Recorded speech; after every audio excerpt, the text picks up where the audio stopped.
우리가 살아가는 이 세상에서 가장 귀하고 빛나는 보배는 어린이입니다. 한 가정에, 또 한 마을에, 또 교회에, 그리고 나라의 보배입니다. 여러분, 어린이가 없다면, 또 어린이가 없으면 어떻게 되겠습니까? 미래가 없는 거예요. 모든 것이 다 끊어지는 것입니다. 그래서 우리는 우리 자녀들, 어린이들을 많이 낳고 또 잘 키우고 그들이 꿈을 이루어 나가도록 그렇게 도와야 하는 것입니다. 우리나라의 지금 가장 큰 문제가 뭐냐면요, 제가 볼 때는 출산율이 저조한 거예요. 아이들이 줄어가고 있어요. 우리나라가 지금 이렇게 잘 사는데 앞으로 큰 문제가 생깁니다. 열강들에게 다시 짓밟힐 수도 있고요, 나라를 잃을 수도 있습니다. 아이들이 줄면 나라를 위해서 일하고 지킬 사람도 없는 거예요. 그래서 여러분, 우리가 이 아이들을 소중히 여기고 또 우리 자녀들을 잘 키워야 된다, 이 말씀. 유대인들은 나라를 잃고 한 2000년간 이렇게 이제 유리방황하는데요, 그러나 그들은 자기 민족을 지키려고 엄마들이 아기에게 수유할 때에 자기 아이만 먹이지 않고 옆에 아이들도 같이 먹인다는 거예요. 심지어는 먼저 남의 아이를 좀 먹이고 자기 아이를 먹이고. 왜? 그래야 우리 민족이 산다는 거예요. 혼자로서는 살 수가 없으니까. 그러다가 그들이 나라를 회복하고요, 지금도 세계를 움직이는 작지만 가장 강한 그런 민족이 되어 있다, 이 말씀이에요. 무엇보다도 우리 주님 예수님께서 이 어린아이를 가장 귀하게 여기셨어요. 그 당시는 어린아이를 사람 취급하지 않는 때예요. 그런데 예수님은 어린아이가 내게 오는 것을 용납하라, 어린아이를 축복하시고요, 심지어는 마태복음 18장, 오늘 우리가 성시교독한 말씀에 보면 천국에서 누가 가장 크냐? 어린아이라는 거예요. 어린아이와 같이 되지 않으면 천국에 들어오지도 못하고, 천국에서 어린아이가 가장 큰 자다. 그런데 만약 어린아이 하나를 실족하게 하면 어떻게 되느냐? 연자 맷돌을, 그 큰 맷돌을 목에 걸고 바다에 빠치우는 게 낫다, 그렇게 말씀하고 있는 것입니다. 여러분, 우리 자녀들, 특별히 또 어르신들, 우리 손주들, 우리 후손들, 이 어린이들, 여러분 얼마나 귀하고 놀라운 하나님의 축복의 선물인지 몰라요. 우리가 이 자녀들을 그런 거로 잘 낳고 계대하게 하고 그다음에 하나님 나라의 여건으로 잘 키워야 된다는 말씀이에요. 이게 우리의 사명이에요. 우리에게 선교적인 사명이 있는데 다른 나라, 다른 민족 사람들을 복음 전해야 되지만 먼저 내 가정에서부터 이 선교적인 사명을 이루어 나가야 된다, 이 말씀이에요. 그렇다고 뭐 우리 아이들을 다 목사로 만들고 선교사로 만들라는 게 아니에요, 여러분. 저마다 하나님이 이 세상에 보내실 때에 하나님 나라를 위해서 일할 수 있는 그런 귀한 달란트를 주셨어요. 그래서 정치, 경제, 사회, 문화, 예술 모든 각 분야에서 우리 자녀들이 하나님 나라의 일꾼이 되게 해야 돼요. 여러분, 평신도들 중에요, 사실 이 세상을 바꾼 그런 믿음의 귀한 사람들이 얼마나 많은지 몰라요. 목사들보다도. 성경적으로 보면 요셉 같은 이도 애굽의 총리 대신이 돼서 많은 사람들을 구하잖아요. 생명을 구하고 기근에서 다 건지잖아요. 또 다니엘, 모르드게 이런 사람들도요, 다 일국의 총리가 돼가지고 많은 사람을 구하고요, 민족을 구하고 합니다. 여자분들 중에는 뭐 에스더 같은 분, 왕후가 되어서요, 자기 민족을 구하지 않습니까? 영국의 시민혁명을 일으킨 올리버 크롬웰, 그분은 청교도 정신으로 세상을 바꿨어요. 그때부터 민주주의, 공화정이라는 게 시작이 되는 거예요. 철저한 청교도 정신으로 시민혁명을 일으키고 나라를 새롭게 했어요. 여러분, 미국의 또 지금도 온 세계 가장 존경받는 대통령인 바로 링컨 대통령, 노예 해방을 통해서 세계 역사를 바꾼 거예요. 다 신앙으로 한 거예요. 하나님 뜻을 이루고자 했던 거예요.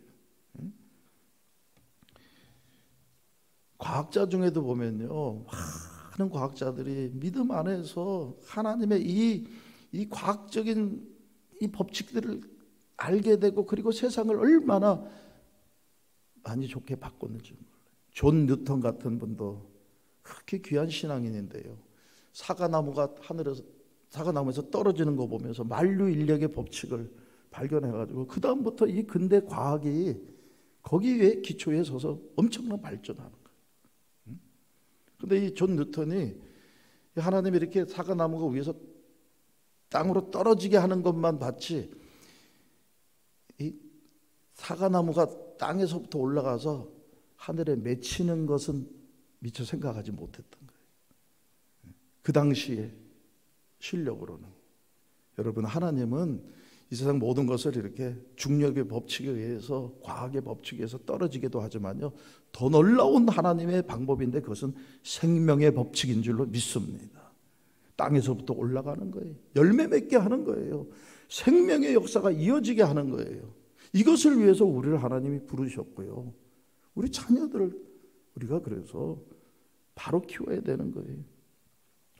우리 한국에서만 봐도 여러분, 나라를 위해서 정말 길을 열은 많은 사람들, 도산 안창호 선생, 이승만 박사를 비롯해서 김구 선생, 또 뭐 조만식 장로님, 다 신실한 믿음의 사람들이었잖아요.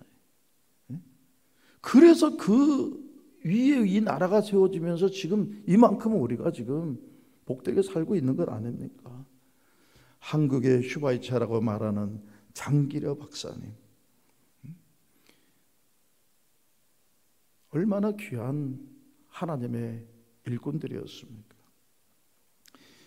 예체능 부분에도 보면요, 차범근 감독 같은 분도 그때는 체육하는 사람들 막 이렇게 무시하고 그런 생활이었잖아요. 그런데도 믿음으로 하나님의 능력으로 치유받고 말이죠. 체육계 얼마나 많은 믿는 사람도 생기고요. 이영표 감독을 비롯해서 요새 제일 잘 나가는 손흥민도 원래 믿지 않았는데 예수님 믿고, 왜? 큰 부담 가운데 하나님을 의지하는 거예요. 그러니까 실력이 막 좋아지고 하나님이 세워주시고, 각계각층에서 하나님 영광을 드러내야 될 사람들을 하나님은 세우시고 원하시고, 우리가 우리 자녀들, 우리 아이들 그렇게 세워나가야 되는 거예요.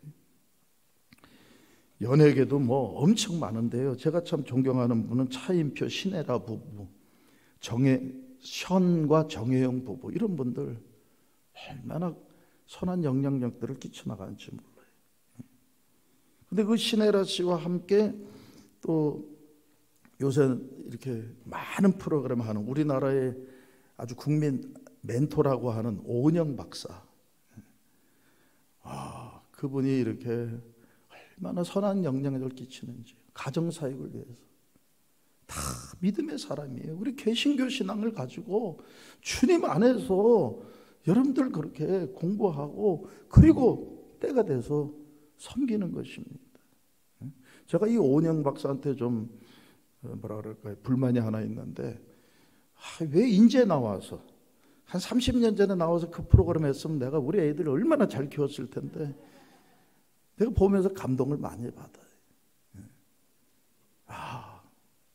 정말 지금 우리 부모님들을, 아이들 키우는 분들한테 정말 좋은 길을 제시하는구나.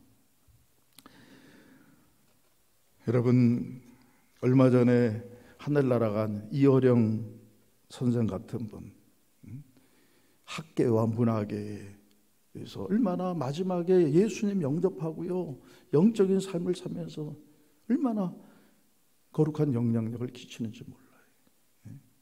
그분에 대한 이야기가 많이 나오는데 우리 기독교에서는 그분에 대한 신앙 간증을 이제 영화로 만들려고 그래야지. 엊그제 우리 몇 분이 우리 교회가 섬기는 문화선교연구원을 중심으로 그분이 마지막에 그렇게 간증한 것들이 있어요. 근데 정말 많은 사람에게, 앞으로 젊은이들에게 영향을 끼칠 그런 아름다운 간증들. 여러분, 우리 자녀들이 이 땅에서 하나님 나라의 역군으로서 잘 자라도록 이 사명을 우리가 감당해야 되는 거예요. 그러나 이렇게 이름이 높은 사람, 위대한 사람이 중요하지만 더 중요한 것은 평범한 삶을 살면서도 있는 그곳에서 하나님의 귀한 뜻을 이루어 나가는 그런 많은 하나님의 나라의 일꾼들이 여러분 얼마나 많은지 몰라요. 우리 자녀도 우리 아이들이 그렇게 성장하도록 해야 된다 이 말씀. 자, 여러분에게 묻고 싶습니다. 여러분의 아이들은 지금 어떻습니까? 안녕하십니까? 신앙적으로, 영적으로 여러분의 자녀들, 우리 아이들은 지금 안녕한 겁니까? 우리가 말씀 가운데 하나님 믿는 믿음 가운데 서지 못하면요, 우리 자녀들 인생이 참으로 헛된 것으로 끝날 수밖에 없고 비참하게 끝날 수 있다는 사실을 여러분 알아야 돼요. 오늘 본문 말씀은 성경에서 가장 의아한 부분 중에 하나인 그런 말씀입니다. 성경에는 우리가 참 너무 충격받을 수밖에 없는 그런 많은 이야기들도 있어요. 왜? 이건 하나님의 말씀이고 하나님의 역사를 그대로 우리에게 전해주는 것이기 때문에. 그런데 그 중에 제가 개인적으로 안타까운 이 사건을 하나 뽑자면 오늘 이 이야기입니다. 이건 좀 성경에서 빠졌으면 참 좋았을 텐데 그런 생각도 들어요. 그런데 성경은 사실을 사실로 전하는 것입니다. 숨기지를 않습니다. 내용은 이렇습니다. 엘리사가 위대한 스승 엘리야를 끝까지 쫓아가죠. 그랬더니 하나님께서 그 엘리야 선지자를 불말과 불병거로 하늘로 승천하게 하시는 장면을 보게 됩니다.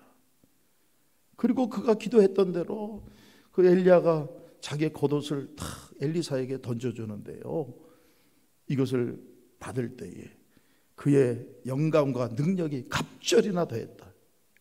스승보다 더 놀라운 하나님의 성령의 역사를 체험하게 된 거예요. 그리고 이제 돌아오면서 그 스승했던 것처럼 그 겉옷을 가지고 요단강을 치니까 요단강이 갈라지는 거예요. 그 요단강을 건너서 오면 제일 먼저 어떤 동네가 있었느냐? 여리고성에 있는 거예요. 그 여리고성에 저주가 임해가지고 다 사람들이 공고하고요, 농사해도 농사가 안 되고 그러는데 이 엘리사에게 우리 문제 좀 해결해 달라 그러니까 엘리사가 다 물의 근원에 가서 기도를 했더니 놀라운 기적이 일어나서 물이 변하고요, 그리고 다시 농사의 열매들이 맺혀지고 사람이 일찍 주지 않고 살게 되는 역사가 나타나는 거예요. 이런 하나님의 능력이 나타났어요. 자, 그 다음에 이제 여리고에서 어디로 갑니까? 이렇게 이제 산길인데 올라서 베델이라는 곳으로 갑니다. 이 베델 성읍에 이르렀을 때 갑자기 수많은 아이들이 그 성읍에서 막 나와가지고 엘리야를 막 놀리는 거예요. 대머리야, 대머리야, 올라가라, 올라가라. 엘리사를 대머리로 놀리기 시작합니다. 그런데 이 엘리사가 그 아이들이 그렇게 막 자기를 조롱하는 것을 보면서 이것은 나를 조롱하는 게 아니에요. 여호와 하나님을 조롱하는 거예요. 그래서 엘리사가 너희들 그러면 큰일 난다. 하나님의 저주를 받는다 그랬어요. 그리고 떠났는데 암곰 2마리가 나타나서 이 아이들을 다 죽이고 말았다는 거예요. 여러분, 곰이 굉장히 무섭잖아요. 곰 만나면 어떻게든지 도망가야 돼. 작은 곰도 힘이 엄청 셉니다. 근데 이 앙콤이라는 얘기는 지금 큰 곰이에요. 어미곰인데 그냥 42명을 다 찢어 죽였다 이 말씀.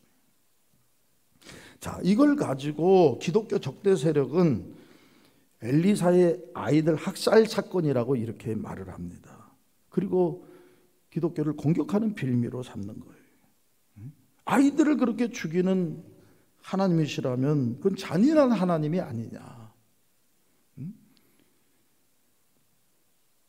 그리고 또 한편에 이렇게 얘기합니다.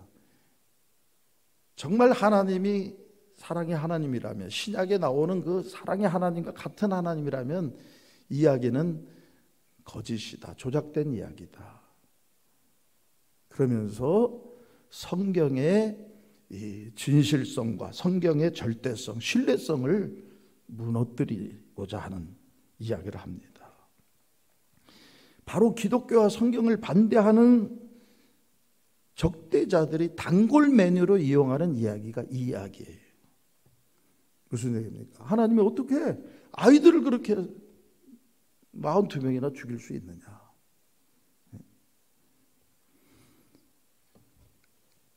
여러분 어떻습니까? 지금도 저 러시아랑 우크라이나 이 지금 전쟁 가운데서 러시아가 말이죠, 아이들까지 막 죽이고 그래서 분노하고 있지 않습니까? 자, 여기서 우리가 잘 생각해야 됩니다. 여러분, 이것은 지금 그 옛날 상황이 지금과 달라요. 또 하나는 지금 이것을 우리가 어떻게 보느냐, 이게 중요합니다. 성경과 하나님을 반대하려는 입장에서 보면요, 성경의 모든 이야기는 믿을 수도 없고 너무너무 무서운 이야기들도 많아요. 나쁜 이야기도 많아요. 그러나 역사를 주관하시는 하나님을 바라보고 하나님 말씀을 믿는 관점에서 보면요, 그 시대에 하나님이 역사하셨던 그 가운데서 오늘 우리에게 주시는 하나님 메시지가 있다 이 말씀. 여러분, 그래서 이 역사는 이 사관이 중요해요. 어떤 관점에서 보느냐. 예를 들어 볼까요? 여러분, 우리나라의 철천지 원수 중에 하나가 누구냐면 이토 히로부미예요. 이등박문. 우리나라를 야금야금 그리고 아주 지혜롭게 일본의 속국이 되게 한 아주 대단한 사람입니다. 일본에서는 영웅이에요, 지금도. 우리나라의 세종대왕 이순신 같은 사람이에요. 그러나 우리나라는 어떻습니까? 그 이토 히로부미를 처단한 사람이 안중근 의사예요. 우리는 그를 의사라고 해요. 왜? 그런 이 나라를 이렇게 많은 사람을 죽음과 고통 가운데 빠뜨리는 것을 그 사람을 처단했으니까. 그런데 거기서 우리 안중근 의사는 아주 악랄한 테러리스트예요. 자기들의 영웅을 죽인 테러리스트예요.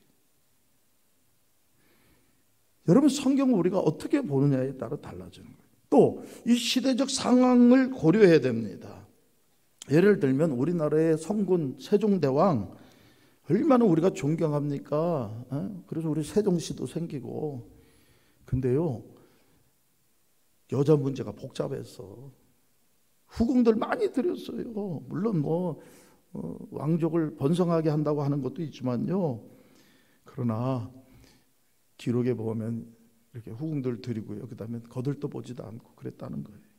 요새로 말하면은 권력형 성범죄를 저지른 사람이라고 말할 수 있어요. 근데 그렇게 우리가 말할 수 있는 말씀. 그때 상황. 이순신 장군요, 정말 성웅이라고 우리가 존경하지만 그의 난중행기를 보면은 이제 첫 출전 옥포해전 하루 전에 군졸인 황옥현이 무서워서 군영을 이탈했어요. 그거 잡아다가 목을 쳐서 모든 군주들 앞에서 죽였어요. 여러분, 얼마나 무서운 사람입니까? 잔인하지 않습니까? 좀 이탈했으면 다시 감옥에다 넣었다가 교화를 시켜서 다시 참전하게 한다든지. 근데 그때 그러지 않으면 안 되는 상황이, 안 그러면요 다들 두려워하는 가운데 도망가면 어떻게 합니까? 그 상황을 우리가 알아야 돼.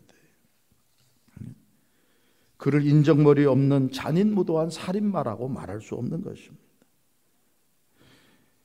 여러분, 지금 오늘 이 본문의 이야기도 지금 우리의 입장에서는 이해가 안 되지만요, 그러나 이건 하나님의 차원에서 보면은 여러분, 하나님 여기에 뜻이 있다 이 말씀. 솔직히 얘기해 볼까요? 오늘날에도 이 땅에 얼마나 어린아이들이 많이 지금 죽임을 당하고요, 또 어린아이들이 얼마나 학대를 받고 있는지 몰라요. 하나님이 살아계신다면 어떻게 그럴 수 있느냐 우리가 생각할 수 있어요. 그러나 이 세상에는 악한 마귀의 역사도 있고요, 약한 마귀의 역사를 제어하기 위해서 하나님이 하시는 일은 우리가 다 알지 못해요. 분명한 것은 그것은 전능하신 하나님께서 하나님의 영광을 위해서 행하신 것이고 오늘 우리에게 주시는 하나님의 메시지가 있다 이 말씀. 지금도 우리 주위에는 얼마나 이해할 수 없는 많은 일들이 일어나는지 모릅니다. 그러나 그 모든 것이 다 하나님 손에 있다는 사실 우리는 알아야 됩니다. 그리고 그것을 통해서 하나님이 하나님의 자녀인 하나님 백성인 우리에게 지금 주시는 것이 무엇이냐 이거예요. 그것이 무엇입니까?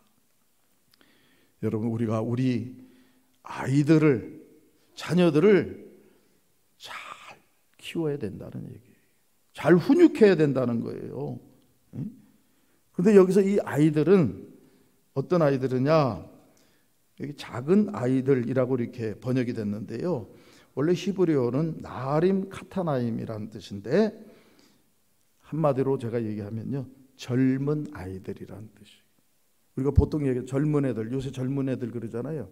연령대가 12세에서 18세의 아이들이 결혼하기 전에, 그걸 아직 어리다 그러는 거예요. 우리도 옛날에 결혼하기 전엔 다 애라 그랬잖아요. 결혼 안 했으니까. 다시 말하면 청소년기의 아이들이었어요. 이들이 지금 패거리를 이뤘다 이 말씀.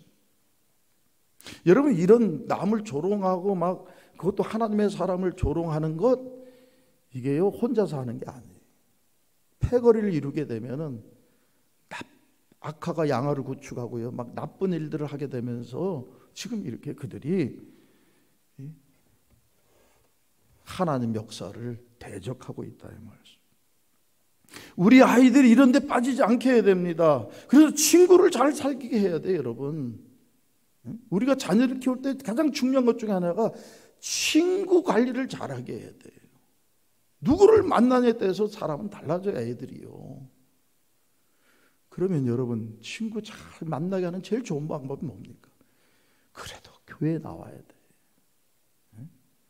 교회 나와서 교회 선생님들과 친구들 만나면 아직 다 어리지만요, 그러나 그 가운데서 그들이 하나님을 생각하고요, 죄에 대해서 생각하고 탈선하고 이탈을 하려고 해도 어느 선을 넘어서지 않는 거예요. 저도 젊은 날에 방황하고요, 목사 아들로서 뭔가 막 이탈하고 싶은 그런 상황이 있어요. 그러나 어느 선에 가서 못하는 거예요. 왜? 하나님을 생각해요. 우리 아이들을 그래서 여러분 잘 키워야 돼요. 요새 이 촉법소년의 문제가 심각하게 대두되고 있죠. 그래서 촉법소년이라는 게 뭐냐면은 만 10세 이상 14세까지는 이제 나쁜 짓을 해도, 무서운 죄를 저질러도요 형사처벌 안 해요. 그냥 보호관찰만 하고 이제 소년에나 보내버리지. 그러니까 요새 애들이요 그걸 알아가지고 그걸 이용하는 거예요.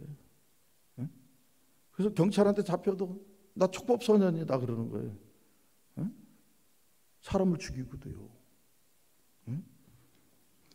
그래서 이거를 바꾸자는 법이 지금 제출되어 있는 거예요. 69년 전의 법인데 이거 나이를 좀 줄여야 된다. 12살로.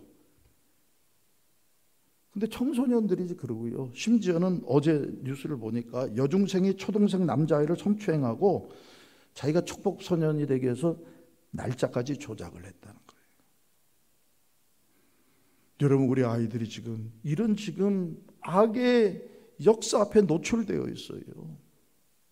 여기서 우리가 잘못 친구를 만나고 잘못된 패거리가 되지 않도록, 세상에 빠지지 않도록 우리가 잘해야 된다, 이 말씀. 자, 또 하나는 여러분, 우리 자녀들을 우리가요, 사람을 존중하는 그런 마음을 갖는 사람으로 키워야 되는 거예요. 지금 그 하나님의 선지자가 왔는데 막 놀렸다. 이게 뭡니까? 그 사람을 무시하는 거예요. 거기다가 엘리사가 좀 머리가 조금 벗어졌던 모양이에요. 그 외모로 평가하면서 지금 이렇게 조롱을 했다, 이 말씀. 여러분, 우리 자녀들이요, 다른 사람과 만나서 같이 살아가는 이 세상에서 사람들을 함부로 외모로 판단하지 않게 해야 됩니다. 외모로 판단하다가 여러분 엄청난 고생을 하고 화를 당하는 사람들 저는 많이 봐요. 그 사람의 그 중심을 보고요, 하나님이 우리 사람 중심을 보시는 것처럼 우리 자녀들도 그렇게 키워야 돼요. 그 사람이 뭐 피부색이나 무슨 뭐 어디 출신이냐 이런 게 아니에요, 여러분. 하나님은 다 하나님 앞에 똑같은 하나님의 자녀들이에요. 함부로 남을 차별하고 남을 미워하면요, 그 하나님 앞에 죄를 짓는 겁니다. 하나님이 그 사람 그렇게 만드신 거예요. 그들은 지금 엘리사를 그 대머리라고 하면서 놀리고 있는 것이죠. 이게 뭡니까? 다른 이의 인격을 모독하고 있다, 이 말씀. 여러분, 우리 자녀들이 훌륭한 사람으로, 많은 사람들을 잘 이끄는 사람으로, 선한 영향력을 끼치는 사람으로 키우려면요, 남의 인격을 존중하는 사람으로 키워야 돼요. 자기만 잘났다 그러고 자기만 옳다고 하면서 막 남을 모욕하는 사람, 큰일 납니다, 여러분. 앞으로는요, 다 명예훼손으로 다 오히려 여러분 엄청난 일을 당해요. 특별히 지금 이 엘리사에 대해서 저들이 대머리라고 하는 것은 이 자연적인 대머리여서 얘기하는 게 아니에요. 여러분, 자연적으로 대머리 되는 걸 놀려서도 안 되죠. 근데 이 얘기는 뭐냐면 지금 너는 환자다, 이런 뜻이에요. 요새 말로 하면 문둥병 환자를 지금 하면서 지금 이렇게 하나님 앞에 미친 사람이라는 이런 조롱입니다. 그래서 엘리야가 뒤돌아보면서 너희들 그러면 안 된다, 그러면 큰일 난다 얘기한 거예요, 여러분. 사람을 존중할 줄 아는 사람으로 우리 자녀들이 클 때 그들이 얼마나 복된 삶을 살아갈 수 있는지 몰라요. 하물며 여러분, 우리 자녀들이 하나님을 경외하지 않고 하나님을 조롱하는 자리에 서면 되겠냐, 이 말씀. 여러분, 우리 자녀들 마지막으로 어떻게 키워야 됩니까? 하나님 경외하는 사람으로 키워야 돼요. 여기서 지금 대머리야 올라가라 그랬잖아요. 이 올라가라는 얘기는 뭐냐면 지금 하나님의 능력을 조롱하는 말입니다. 엘리사가 지금 엘리야가 승천했다는 것을 증거하고 막 기적을 행하고 하니까 이게 소문이 쫙 난 거예요. 그러니까 지금 너도 한번 올라가 봐라, 이런 얘기예요. 믿지 못하겠다는 거예요. 어떻게 승천하느냐? 너 거짓말하고 있는 거 아니냐 하면서 올라가라 하나님의 종을 지금 조롱하고 있는 거예요. 여러분, 지금 그들이 이렇게 지금 조롱하는 이유가 있습니다. 그것은 지금 한 사람이 우연히 아이가 그러는 게 아니에요. 그 뒤에는 지금 조직적인 힘이 있는 것입니다. 하나님의 역사를 부정하게 하려고 하는 그런 조직적인 힘에 의해서 그 아이들이 거기에 놀아나고 있는 거예요. 이 아이들은 우연히 엘리사를 마주친 것이 아닙니다. 42명이 어떻게 갑자기 나와서 엘리야를 조롱하겠습니까? 그 이유는 그 베델이 우상 숭배의 중심지였어요. 북왕국 이스라엘 초대왕 여로보암이 거기다가 금송아지를 만들고 거기서 신을 섬기라 걸고 예루살렘에 못 가게 했던 곳이 바로 베델이에요. 그리고 거기에는 바로 우상을 섬기는 자들의 신학교가 있었던 거예요. 그 사제들을 위한 훈련장이 있었습니다. 이 어린 아이들은 바로 거기서 훈련받는 젊은 신학생들이었던 거예요. 그들은 지금 그들의 선배를 통해서, 그리고 그 주동하는 사람을 통해서 함께 조직적으로 와서 여호와 하나님이 어디 계시냐, 하나님의 능력이 뭐냐 하면서 그들은 하나님을 조롱하고 있는 거예요. 여러분, 역사에 보면요, 많은 이 정권을 잡은 사람들이 청소년을 동원해서 이 이념 전쟁을 일으키고 많은 사람을 죽이는 일들이 많았어요. 최근에만 해도 캄보디아에서 킬링피들과 그 폴포트 정권이요, 청소년을 동원해서 그렇게 수백만 명을 죽이지 않습니까? 중국에서 여러분 문화혁명 때 홍위병이라는 게 뭡니까? 젊은 애들이 다 들고 죽창 들고 일어나가지고 동네마다 다니면서 마음에 안 들면 이 노인 저 사람 이거 다 반동분자다 그러면서 했던 게 바로 이게 문화혁명 아닙니까? 그때도 그런 거예요. 악한 마귀를 섬기는 사람들이 지금 젊은 아이들의 심령을 건드려가지고요, 그들이 조직적으로 와서 엘리사에게 도전하게 하는데 하나님 앞에 도전하게 했다 이 말씀. 그 결과가 무엇입니까, 여러분? 하나님이 심판하시는 거예요. 여러분, 우리 아이들을 지금 우리가 어떻게 키우고 있느냐? 하나님을 경외하는 아이들로 키우고 있느냐? 자녀들로 키우고 있느냐? 아니면 하나님을 뭘부터 멀어지고 하나님 조롱하는 자에 서느냐? 심각한 문제가 아닐 수가 없다 이 말씀.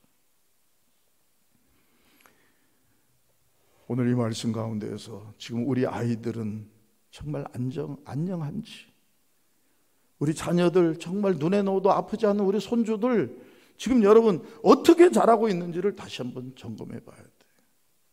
그리고 위에서 기도해야 돼요. 더 중요한 것은 우리가 본을 보여야 돼요. 오은영 박사의 그 이야기를 쭉 보면요, 결론은 항상 부모에게 문제가 있더라고요. 부모가 자녀들에게 있어서는 여러분 하나님 같은 존재예요. 부모가 어떻게 하냐에 따라서 아이들은 빚어지는 게 달라지는 거예요. 부모가 바뀌어야 아이들이 바뀝니다.